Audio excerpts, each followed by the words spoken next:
เจริญสุขีพ่อแม่พี่น้องตัวโค้งเขตห้องมนุษย์โลการายการวันนี้มีวาสนาได้พิกคืนมาออกอากาศกล้องโอ้ตามสัจจัง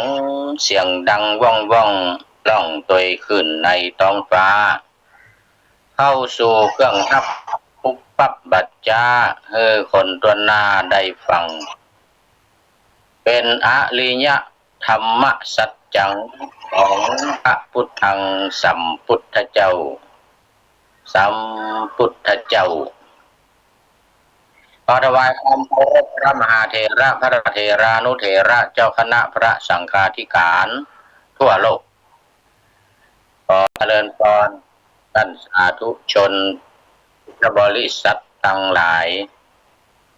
ในการกำจัดโควิด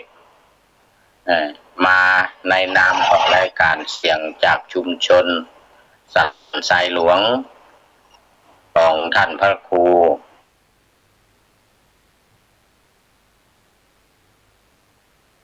รายการจ้าไปนอก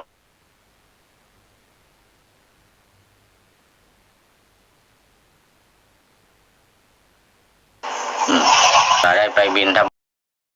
บาตเพิ่นบิณฑบาตมาแล้วก็เลยไปเลือกเอาอาหารแล้วก็ไปนั่งอู้กัน เลยลืมไปขออภัยตามไปยังตันก็มีเวลาแล้วก็วันนี้ก็จะได้ยืดเวลาออกไปถึง8:45 นาทีได้เพิ่มสัก10 กว่านาทีเริ่มแรกก็มารายงานเหตุการณ์โควิด12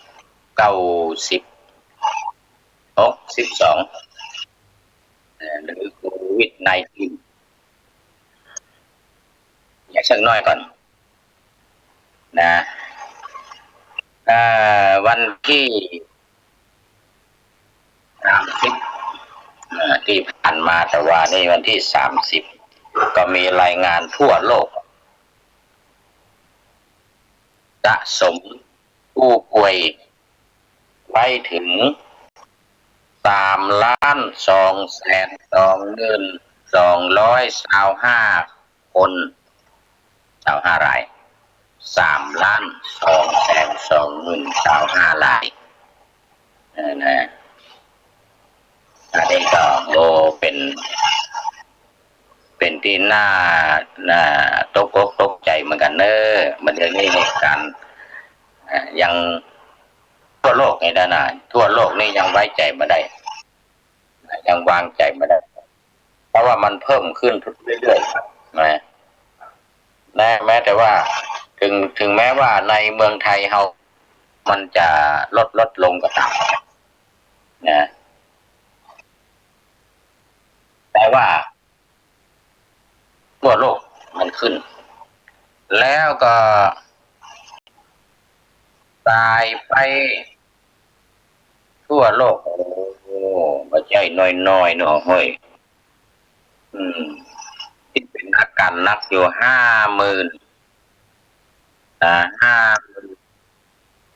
59,811 59,811แล้วก็อันนี้999,757 อันนี้เสียชีวิตไปโอ้บัจจัยน้อยเสียชีวิตไปบัจจัยน้อย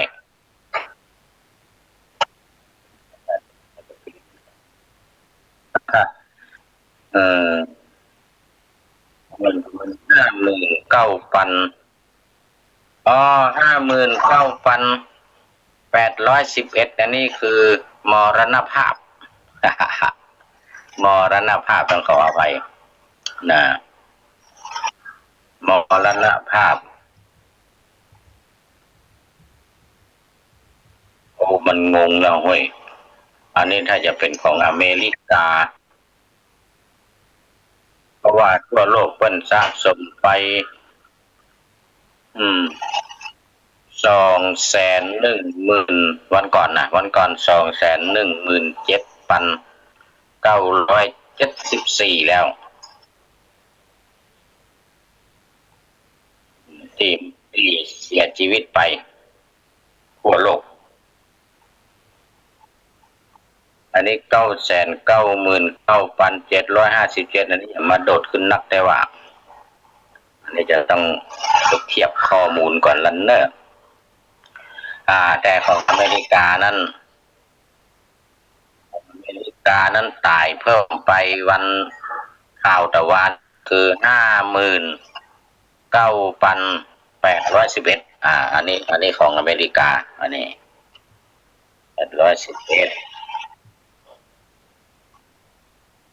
ทั่วโลกเป็น3,000,000ปลายตาย999,757อันนี้แน่นอนละนะเอาเกือบล้านเนอร์มันอันนี้ที่สูญเสียชีวิตไปแผ่เมตตาแบบบะมีที่สิ้นสุดไปเฮอแก่ทุกคนที่ตายไปในโควิดที่ตายไปในช่วงโควิดกำลังระบาดนี้เสร็จแล้วในเมืองไทยก็ปฏิบัติหน่อยเหมือนเดิมบวกที่เป็นไม่7 คนที่เป็นไม่7 คนที่เสียชีวิตยังเหมือนเดิมก็คือ54เสียชีวิต54เหมือนเดิมแล้วก็เพิ่มไม่แถม7 คนเพิ่มไม่แถมนี่ก็เป็นสถานการณ์ในเมืองไทยส่วนในเอเชียตะวันออกเฉียงใต้สิงคโปร์ก็ยังมาอันดับ1สิงคโปร์อันดับ1ฟิลิปปินส์อันดับ2มาเลเซียอันดับ3อันนี้ก็เป็นข่าวที่ว่านี้แบบย่อๆนะเพราะว่าท่านทั้งหลายได้หันทางทีวีทางศูนย์ทางทีวีอย่างเปิ้นก็ออกไปเมื่อละอันนี้มาเป็นการทบทวนมาเป็นการทบทวนนะ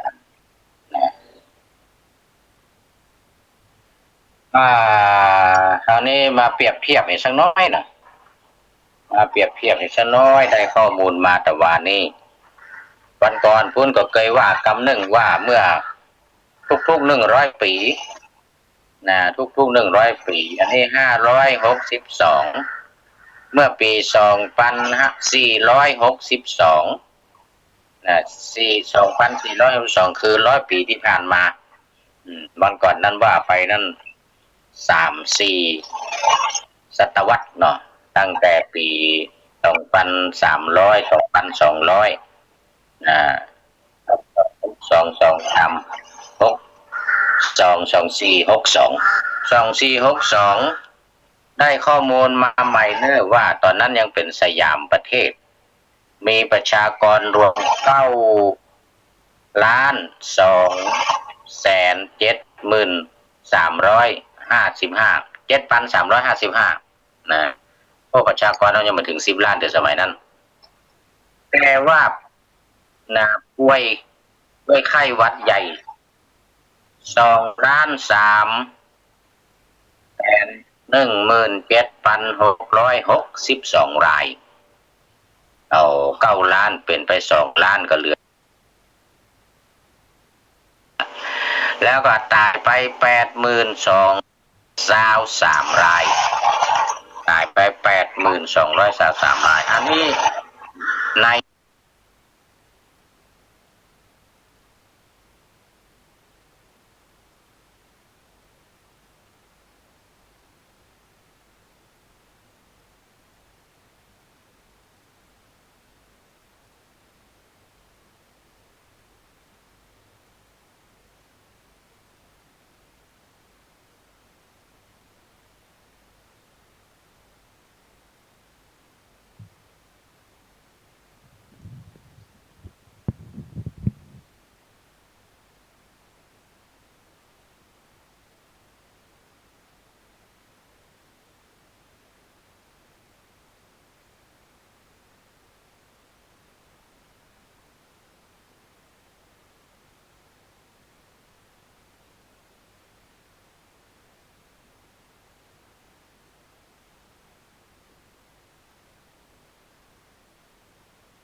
อภัยเนอร์สายมันหลุดไปปี 2462นะใจความเบิ้ลก็คือไข้หวัดใหญ่หรืออินฟลูเอนซ่าได้เริ่มเป็นขึ้นในพระราชอาณาจักรภาคใต้นะเมื่อเดือนตุลาคมพุทธศักราช 2461 ก่อนนะแล้วกระจายแพร่ไปทั่วพระราชอาณาจักรสงบลงเมื่อเดือนมีนาคมที่ล่วงมานั้นอันนี้หนังสือจากกระทรวงมหาดไทยเนี่ยในส่วนหัวเมือง17 มณฑลโดยพระมหากรุณาธิคุณได้ทรงพระกรุณาโปรดเกล้าให้กรมสาธารณสุขจัดส่งแพทย์ส่งยาและคำแนะนำออกไปช่วยป้องกันรักษาสมทบกับแพทย์ประจำเมืองเมื่อโรคสงบแล้วได้บัญชีจำนวนคนที่ป่วยเจ็บและตายด้วยโรคนี้ตามบัญชีที่แจ้งตามมานี้อันนี้เมื่อวันที่14 กรกฎาคมพุทธศักราช 2462กับยาเสนาบดีกระทรวงมหาดไทยเปิ้นเรียกว่ารัฐมนตรีเนาะเขาเรียกว่าเสนาบดี สมัยนั้นแสดงว่าคราวนี้เนี่ยมาประเทศไทยเราก็ถือว่าอยู่ในเกณฑ์ที่ดีจบดีนะอย่างที่ว่าแล้วก็ยังอยู่ใน54 คนถ้าเทียบกับปี 2462 นั่นก็ยังบัดเต้าตั้งปลายมาเลยนะ223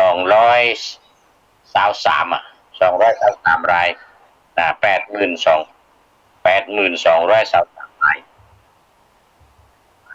แล้วอันนี้ก็เล็กๆน้อยๆเล็กๆน้อยๆได้ข่าวมา ก็มาอู้สู่กันฟังตอนนี้ก็เข้ามาสู่เนื้อหาสาระทางธรรมะก็เหลือเวลาแถมเดี๋ยวนี้ก็15 นาทีเนาะเหลือแถม15 นาทีธรรมะวันนี้ต่อจากตะวันสถาญาติโยมทั้งหลาย ตะวันนี้ก็ได้นำเสนอในส่วนของ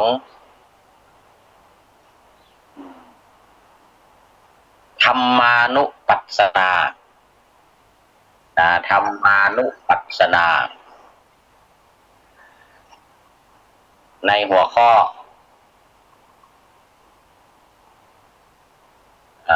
ธรรมานุปัสสนาในหัวข้อ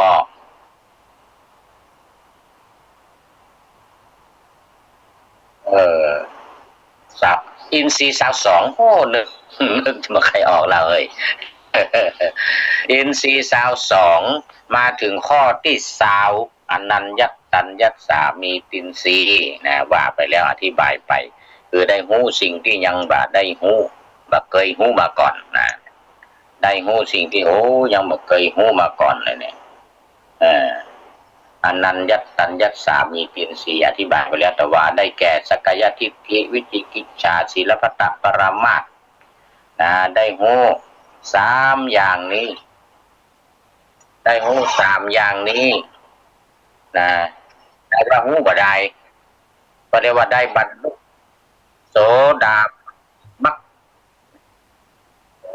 ฏิมักก็เรียกว่ารอดพ้นละศีล 5นี่บ่ต้องหัวละเข้าสู่กระแสของพระนิพพานแล้วได้โสดาปฏิมักคือได้รู้แจ้งว่าสักกายทิฏฐิเนี่ยการถือตัวถือตน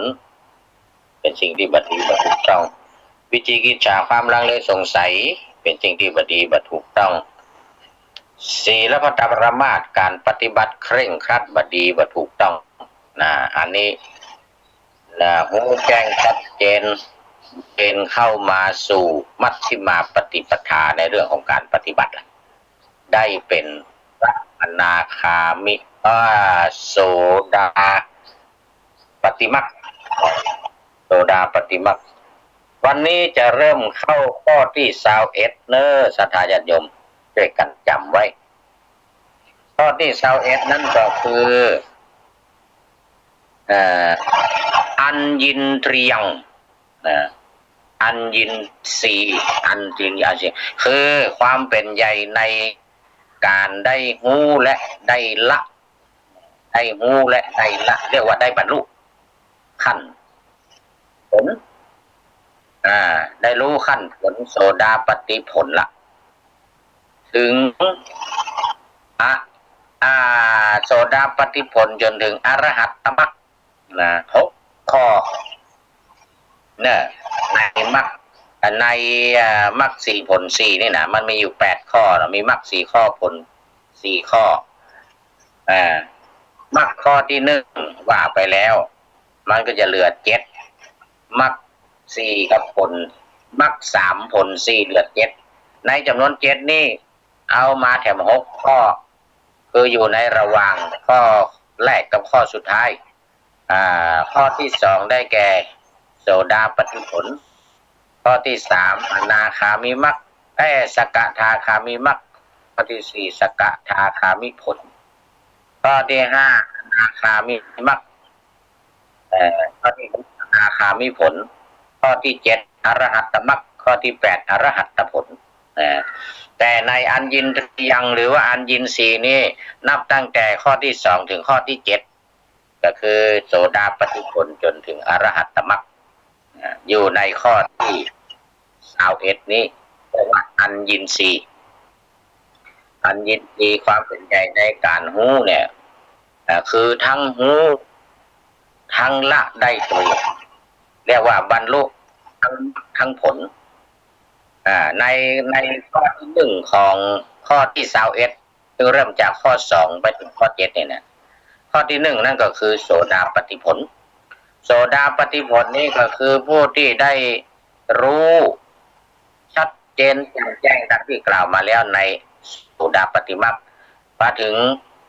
โสดาปฏิผลข้อแรกนี่ก็สามารถใช้ปัญญาเรียกว่าปัญญาญาณตัดสังโยชน์ลืมบอกเรียกว่าสังโยชน์3 ข้อเบื้องต้นคือสักกายทิฏฐิวิจิกิจฉาสีและพัตตปรมาสออกไปตัดออกไปเลยตัดทิ้งออกไปเลยมามีเลยคือละได้เรียกว่าบรรลุโสดาปฏิผลละได้ละอย่างละความหันว่าเป็นตัวเป็นตนแต่ว่าละความลังเลสงสัยในสิ่งต่างๆกล่าวไปแล้วแต่ว่าคือมีความชั่วเป็นต้นแล้วก็ละการปฏิบัติผิดได้คือปฏิบัติเคร่งครัดเหมือนที่พระพุทธเจ้าได้ทรงบำเพ็ญปฏิกิริยาดงคัสสิลิเป็นเวลา6 ปีมาอันนั้นเรียกว่ามันเคร่งครัดเกินไปไม่ได้ว่าศีลพัตตปรมาสเคร่งครัดจนบรรจัยหนทางในการที่จะได้บรรลุจนหอมกิล่องตองแกงล้มสลบลงไปเนี่ยพระพุทธเจ้าตอนนั้นเป็นเจ้าชายสิทธัตถะล้มสลบลงไปเลยเลื่อนขึ้นมาหำกำเพราะน้ำนมตีละอ่อนเลี้ยงวัวเอายอดเข้าไปถวายพุทธเจ้าถวายเจ้าชายสิทธัตถะในครั้งนั้นอันนี้คือละการปฏิบัติผิดแบบนี้ได้เรียกว่าเป็นพระโสดาบัน3 อย่างนั้นตัวอย่างเดียวทั้งถ้าเป็นตัวเป็นตนเนี่ยมามีละมาถือตัวมาถือตนละมามีตัวกูของกูมามีสักกายทิฏฐิอันที่2วิจิกิจฉาความลังเลสงสัยเรื่องบุญเรื่องบาปเรื่องความดีความชั่วเรื่องพระพุทธเจ้ามีจริงบ่มีจริงนี้เป็นต้นนะตถาคตมีจริงหรือไม่จริงเนี่ยนะหมดความสงสัยตัดความสงสัยเหล่านี้ออกไปเรียกว่าโสดาบันหรือโสดาปฏิผลละผลมา1ละมรรคเราได้อยู่ในข้อที่ แล้วก็ข้อ21มาได้1ก็คือผลโสดาปฏิผลคราวนี้ต่อไปสกทาคามิมัคสกทาคามิมัคข้อที่2ของข้อ21นี้หรือข้อที่3ของมัคที่ผลที่เรียกว่าโลกุตรธรรม8เนี่ยนะโลกุตรธรรมทั้ง8ข้อที่3คือสกทาคามิมัคสกทาคามิมัคนี่อย่างไรสกทาคามิมัคนี่ก็คือได้รู้ชัดเจนสั่งยอดเพิ่มขึ้นอย่างยังได้รู้ชัดเรื่องความโลภความโกรธความหลงกิเลสตัวใหญ่ๆนะกิเลสตัวใหญ่ๆเนี่ยได้รู้ว่าโอ้ในตัวของเฮาเนี่ยในใจของเฮาเนี่ยมันมีความโลภความโกรธความหลงหรือความราคะโทสะโมหะราคะกับโลภะนี่ต้องมีสักสีเท่ากันนะราคะโทสะโมหะราคะโทสักขิโมหะขิถ้าว่าในธรรมนิยามเนาะราคะขิโทสะขิโมหะขิไฟคือราคะไฟคือโทสะไฟคือโมหะทั้ง3อย่างเนี่ยหรือโลภะโทสะโมหะไฟคือความโลภไฟคือความโกรธไฟคือความหลงความโลภความโกรธความหลงนี่เป็นกิเลสส่วนใหญ่ฝังอยู่ในจิตในใจของเราทำให้เกิดความเดือดร้อนวุ่นวายทำให้เกิดความทุกข์ความยากลำบากทำให้ล่องลอยอยู่ในสงสารสังสารวัฏนี้เวียนว่ายตายเกิดอยู่นี่นะนี่เพราะกิเลส3ตัวนี้โอ้ชัดเจนแจ่มแจ้งว่าเป็นสิ่งที่บดีเป็นสิ่งที่ร้ายทำลายล้างจิตใจของคนเฮาอันนี้เรียกว่าสกทาคามิมัคสกทาคามิมัคได้หูชัดเจนกิเลส3ตัวนี้อย่างแจ่มแจ้งเรียกว่าได้มัคที่เรียกว่าสกทาคามิมัคเอาแล้ววันนี้เอาไว้แค่นี้ก่อนเนาะใกล้จะหมดเวลาเหลือแค่2-3 นาทีจะได้เอาบทประพันธ์ตอนที่9กลอนตลาดเหตุการณ์โควิด62มาวาดต่อถ้าจบกลอนบทนี้ก็อำลาเนอวันนี้ได้2ข้อที่1กับข้อที่2ข้อที่21คือโสดาปฏิผลกับสกทาคามิมัคเอามัดเป้าคันนี้ป้องกันหรือกำจัดโควิดได้อย่างเด็ดขาดแล้วเนอะเหตุการณ์โควิด62ณวันที่23เมษายนประชาชนตายกลนเกลื่อนเรือนแสนได้184,000ที่เห็นไหมไม่ใส่หน้ากากลำบากเลย